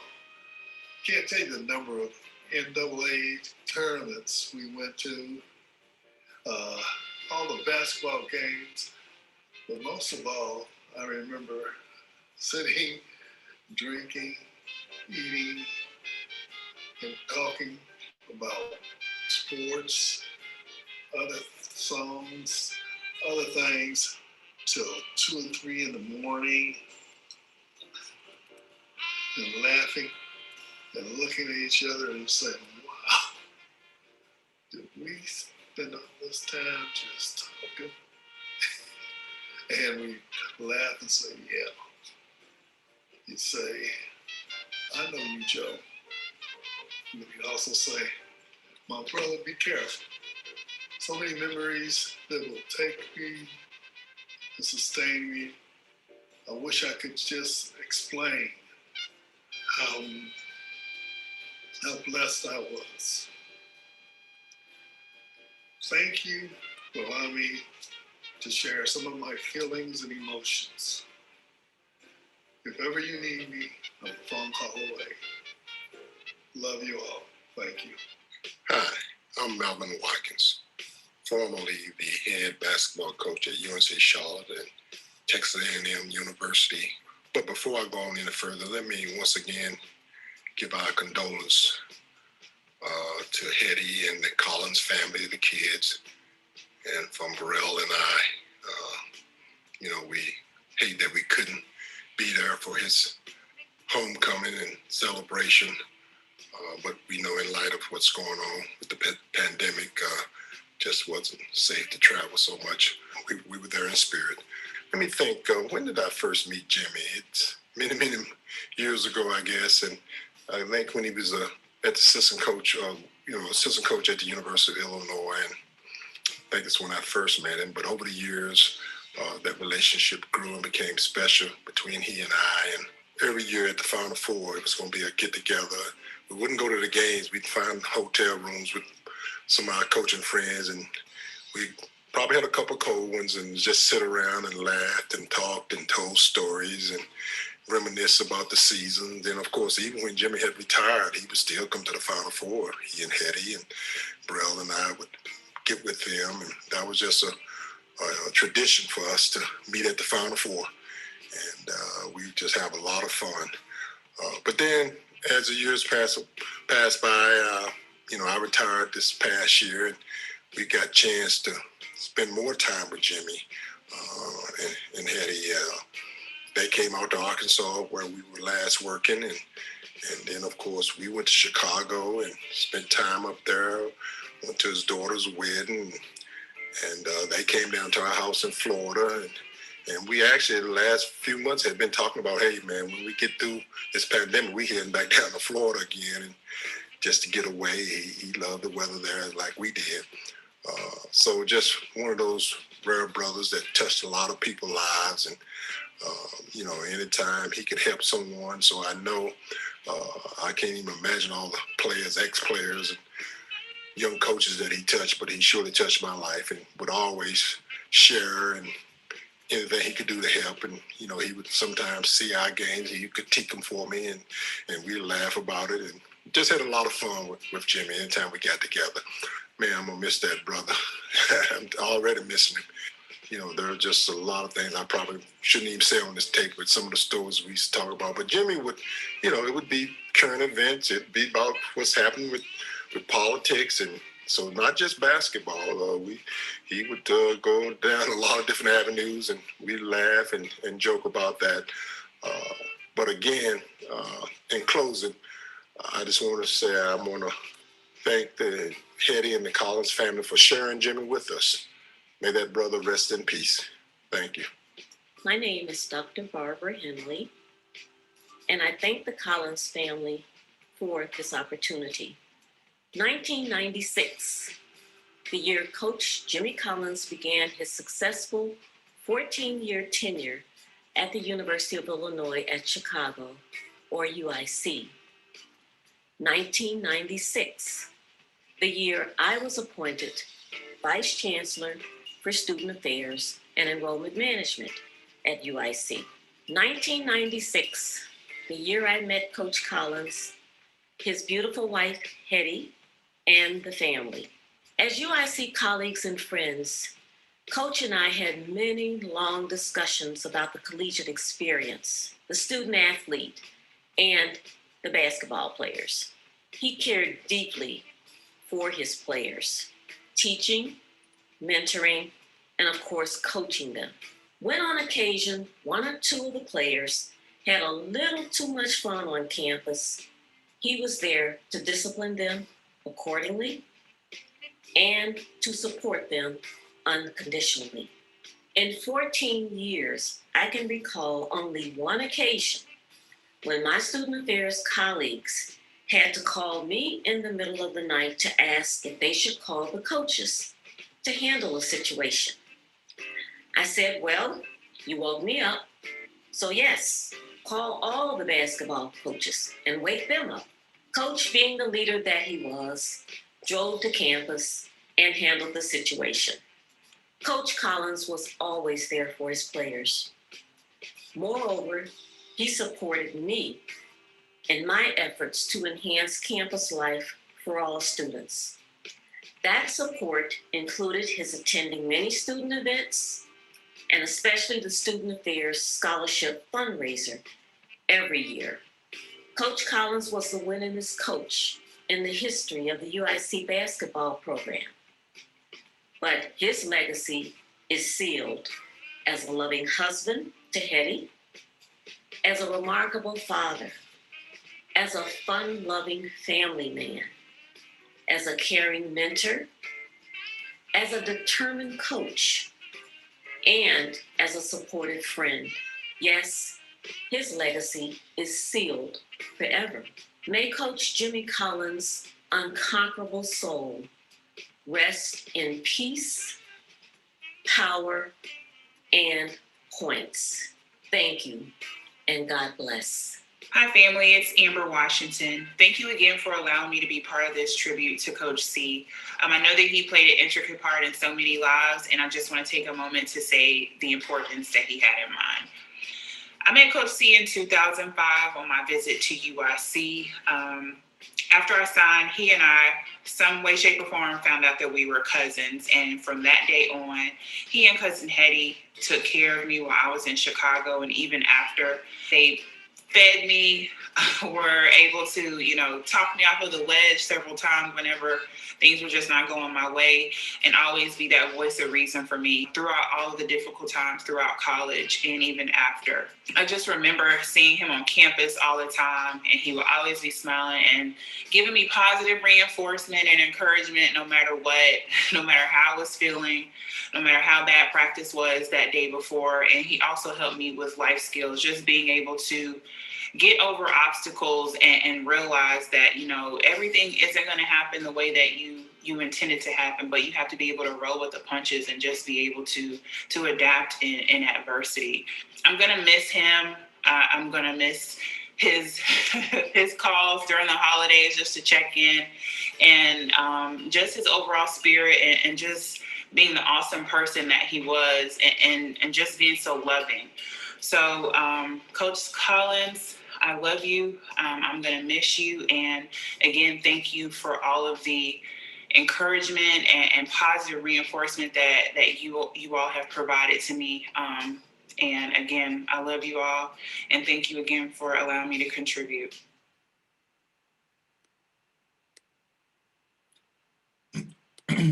Right now, we're going to take a second here to switch the script a little bit to acknowledge Coach Collins' work, not only as a coach, but really what he did on and off the court. In particular, off the court, as a head coach for the University of Illinois, Chicago, Coach maintained a 95% graduation rate of his student athletes. And after he left the NBA, making his way back to finish his degree at New Mexico State, getting a degree in communications, he became a probation officer. And even then, from probation officer back to coaching, impacting, knowing that education of particular young Black men and making sure that they're supported. You see in many of the videos that we saw here, the impact that he had on his players. I want to give y'all a little taste, if anyone, make sure you give a little taste of how he really got down on the coach. So we got a video, a little old video, so it's not an HD, y'all. The audio is a little old, but gives you a little taste of how the coach got down behind the scenes, talking to the players, and how he had an impact on shaping the lives of so many young Black athletes. All right, so we'll switch here.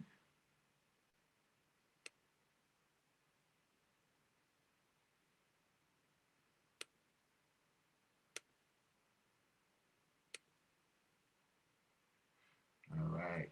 He does guarantee that tie. And now Milwaukee got to go the length of the court and get a three. Hey, they get to the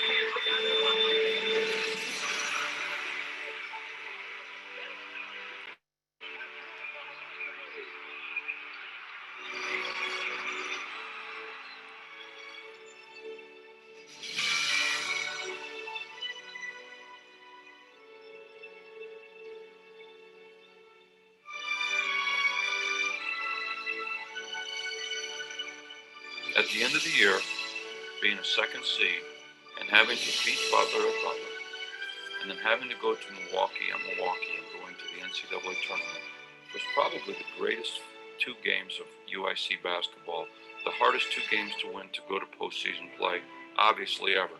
It felt great. I mean, you know, it's my first year playing college basketball, and I come right to a winners program. So, I mean, it was like, after the buzzer sounded, my first thought was just, let's start celebrating. All wins feel good, but that one felt great because, you know, we went back to the NCAA tournament.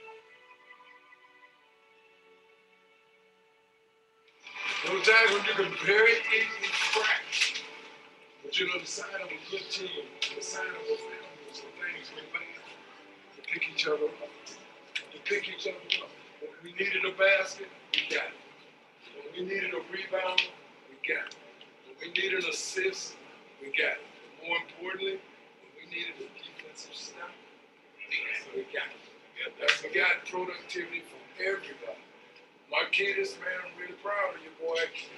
Hey, Martell went down, you came in and did a heck of a job.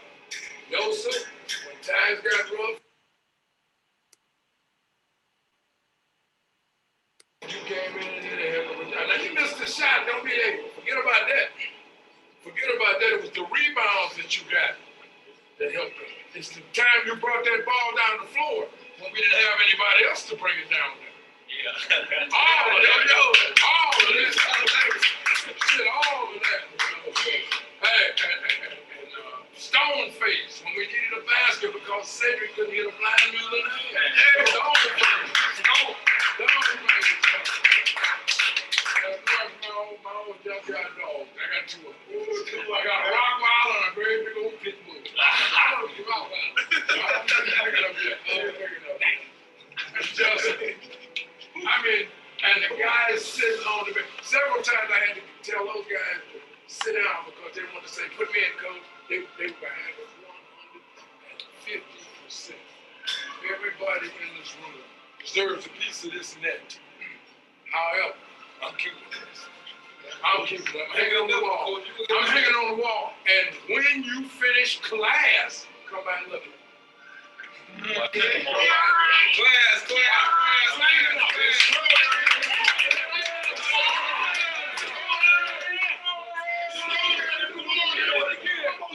Come on, get it loud. Flames on 30. 1, 2, 3.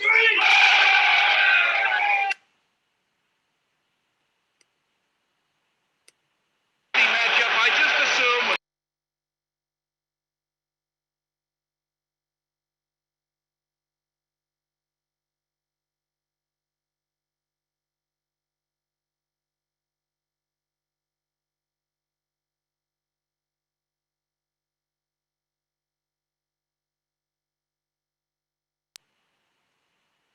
Hello, I'm Martha Dexter. I'm Patrick Dexter. And we're a little late to the Jimmy party. We didn't get to know Jimmy until about 10 years ago when our two children, David and Brandy, started seeing each other. But even though we were late to the party, that doesn't mean the party wasn't great all along, especially on that day, that glorious day in July 2017, when our children were married and Jimmy hosted a wonderful wedding for them. In fact, at the beginning of the pandemic, we were planning on joining him and Hetty for yet another party in Albuquerque when he was going to be inducted into the New Mexico Sports Hall of Fame. You may have missed that party, but Jimmy's always going to be a Hall of Famer for us. We miss you, Jimmy. We love you, and we love the Collins family. Not a lot of time on front of the camera. Usually I'm helping film Brandy. But I got to know Coach a lot the last 10 years. Spent a lot of time with him, getting to know him, getting to just be part of the family, and it's been really wonderful. I have a lot of stories. My favorite one is this one, though. So it's 10 a.m. on a Tuesday. I'm at work, sitting at my desk, and phone rings, and it's from a 708 number. And I know that's where Jimmy and Hetty live, so I'm a little nervous because I'm like, oh no, maybe something's wrong. They don't usually call me. They usually just call directly to talk to Brandy. And so I pick up the phone, and I'm like, hello? And I'm kind of nervous. And then I just hear immediately, Double D! It's really loud, so I got to pull the phone away a little bit, as anybody that talks to Jimmy regularly on the phone knows. He's like, how's it going? What are you up to? I'm like, well, I'm at work. He's like, oh, okay. And then he would ask about my parents, and he would ask about my brother-in-law and my sister. He would never go a call without asking about them. He loved them. And then we would talk for a while just about sports, usually about the Bulls, about the Bears, about my Kansas City Chiefs, about just about anything. You just talk for 5-10 minutes, and it would be it was really cool. And I was like, and then every once in a while he would say, Brandy, she's so busy. And I'm like, well, she is pretty busy, but you're also calling at 10 a.m. when most people are at work. So you could try calling on the weekend. It's like, oh, yeah, I guess I could. And then, sometimes he would call on the weekend. We would talk a little bit then. And then, but the real thing is, the real special times, these calls got to be kind of regular, actually, and so much so that I never really told anybody this, but I would block off some time on my calendar just so I wouldn't have any serious meetings at 10 a.m. on Tuesdays, because it was pretty regularly. That's how when he would call, probably every couple of weeks or so. And then, but then there were times when Brandy was there, and I was like, hey, you want to talk to Brandy? And he would be like, oh, she's there? And then that's when I realized that he kind of was just calling to talk to me. And that just really meant a lot to me. And really gonna miss that. And but it was just a lot of fun. We had so much fun, so many fun times. I could tell another whole story about going all over Phoenix looking for the perfect tracksuit that he was looking for. He had very strong opinions on the current style that was prevalent today, of the really tight, calf hugger ones. He did not a fan of those. And then ultimately, I think a year later, I saw him wearing those, and they look pretty good. I mean, he's a stylish guy. I just love him to death, and I miss him every day. He was just a really special person to me, and I'll always remember our 10 a.m. on Tuesday calls, because when the phone rings and it wasn't him, I was always kind of disappointed. And so So it's been a little disappointing for the last few weeks. So, maybe, obviously. Anyway, love you, Jimmy. Love you, Brandy. Obviously, love you, Eddie, Erica, Samaj, everyone. Thank you for letting me be part of this family. All right. Love you guys. This is a tribute to my good friend and neighbor, Jimmy Collins. Jimmy Collins was a strong family man, a great neighbor, someone you could depend on, someone who was always there to support you and always available to give you a good hand when you needed one. Jimmy is the kind of guy that loved his family, his beautiful daughters and his lovely wife, always talked about them, always had them in front of him, and always enjoyed hearing about your family and what you were doing. Jimmy is just a good guy that you could depend on and you would love to sit down, have a cocktail with, and just have good information and conversation about life in general. Jimmy is the kind of guy that you would always want to remember, and we always will. And if you ever look up the word friend or neighbor in Google, you'll find a picture of Jimmy Collins. Hello, good afternoon. My name is Kenneth R. Collins, and I'm the son of Coach James and Hetty Collins. And I'd like to thank you for the opportunity to say a few words about my father, the coach. The first thing that comes to mind when I think about my father is his infectious personality and wonderful smile. When my father entered the room, you acknowledged his presence, not by anything he said, but just in his presence alone, that aura.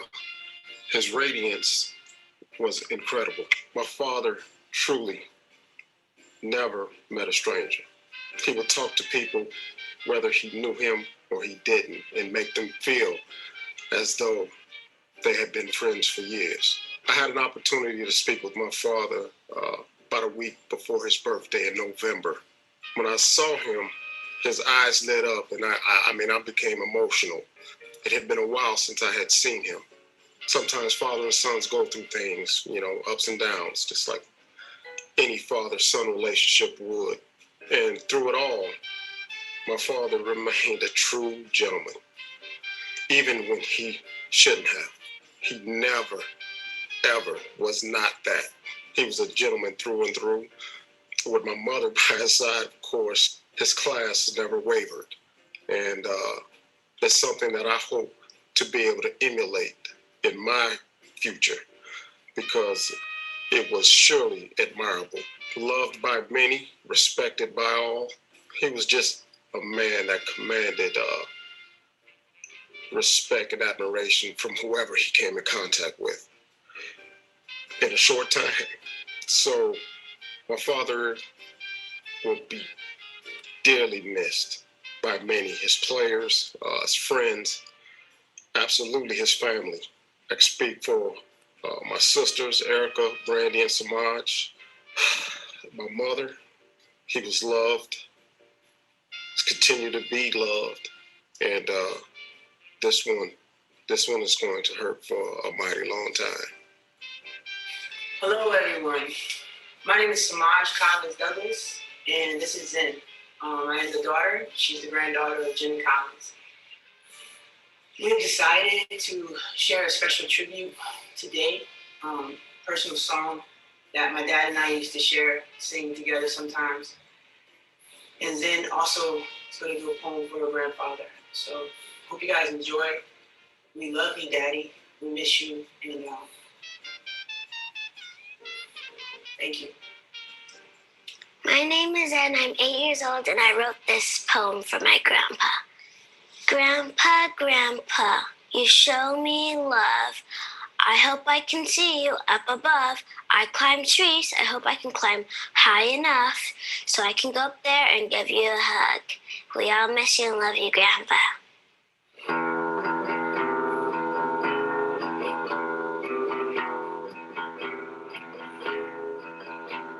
Sunny. Yesterday my life was filled with rain. Sunny, you smiled at me and really, really eased the pain. Now the dark days are done and the bright days are here. My sunny one, shine so sincere. Tell me what's so true. I love you, Jimmy. Thanks for coaching smooth fly would you play, Jimmy. Thank you for the shine that lights our way. You gave to us your all in all, and now we stand 10 feet tall. Jimmy, one so true, we love you. Daddy, thank you for the truth you let me see. Daddy, thank you for the facts from A to Z. My life was torn like a wind blowing sand, and a rock was formed when you held my hand. Daddy, one so true, I love you. Daddy, thank you for the smile you put on my face. Daddy, thank you for the green that shows its grace. You're the spark to my soul's inspire. You're the key to a whole empire. Daddy, what's so true? I love you. Daddy, yesterday all my life was filled with rain.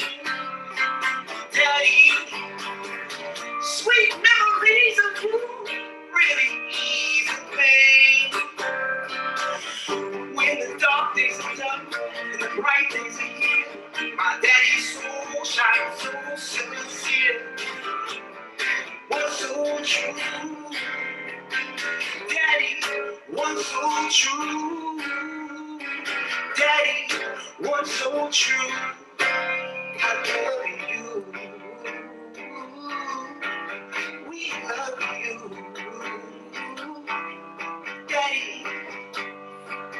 we love you. We love you, Daddy. I miss you. Hello. I'd like to thank you for joining us for the celebration of life, given in honor of my husband, Jimmy Collins, my husband of 46 years. I want to begin by thanking all of you for all of the gifts and all of the embraces that you've given us, all the time you've taken with us, the time that you've taken to mourn with us, to just hold us and to help us through this really tough time. I want to talk a little bit about our life together as a couple. We met when I was 21 and he was 24 years old, and we became fast friends. We just enjoyed each other's company for a really long time. I wasn't interested in getting married. I don't think he was either at that time. Well, I know he wasn't. He had about 5 women, and we can name them all. And those of you that are good friends can name them all as well. And he used to tease the girls when I tell them that and say, oh, well, listen, your mom wasn't lonely either. So that was a joke between us. But there was so much that we did share in common in so many ways and reasons why we became friends.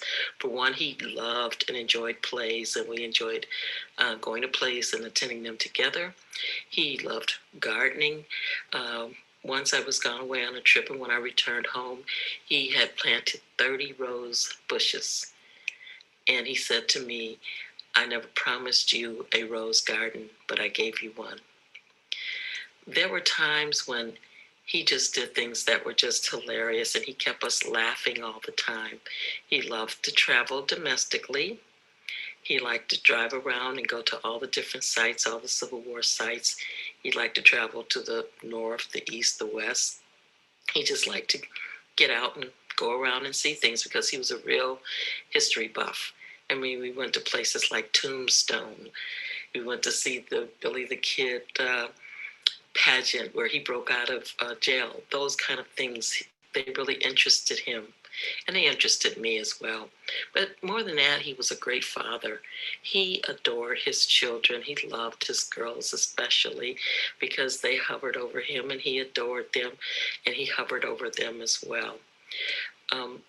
He was a good friend to so many of you, and so many of you have called and shared stories about things that happened, and I just want you to know how much I appreciate it.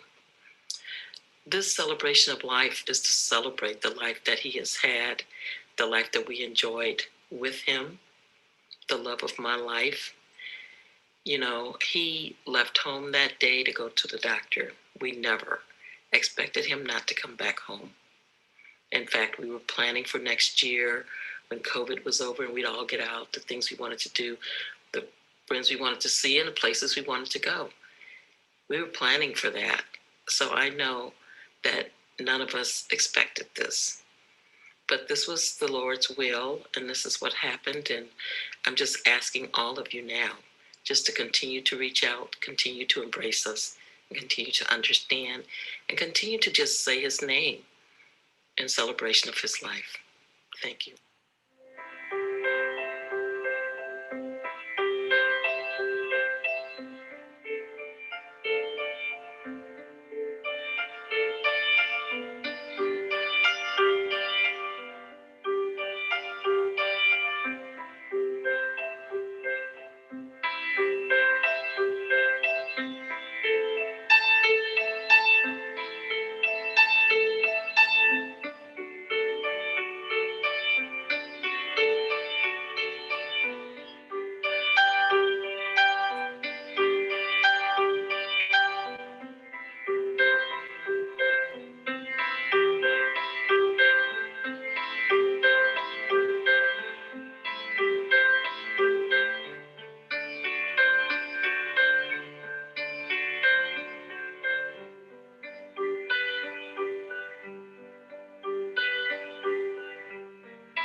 And before we close out, just want to thank everyone so much for coming through and showing love for Coach Collins.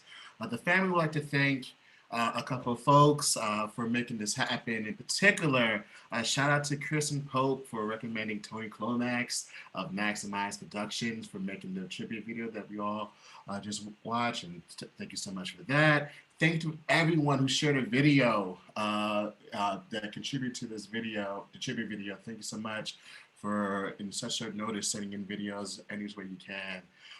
And thank you for everyone who shared a memory, either today or throughout the emails, reaching out to the family. Thank you, and continue to do that as well. And then, of course, this is a busy weekend, right, for the athletes, those who care about sports falls. We know that the Valentine's Day as well as NBA All-Star Weekend. So thank y'all so much for being here. Many things you could be doing right now, and showing love for Coach Jimmy means a lot to the family. And then there will be a link to the live stream. We'll be sharing on the Caring Bridge site afterwards for anyone who would like to share with anyone who was unable to attend. All right. So thank you all so much for coming out. Take care, everyone.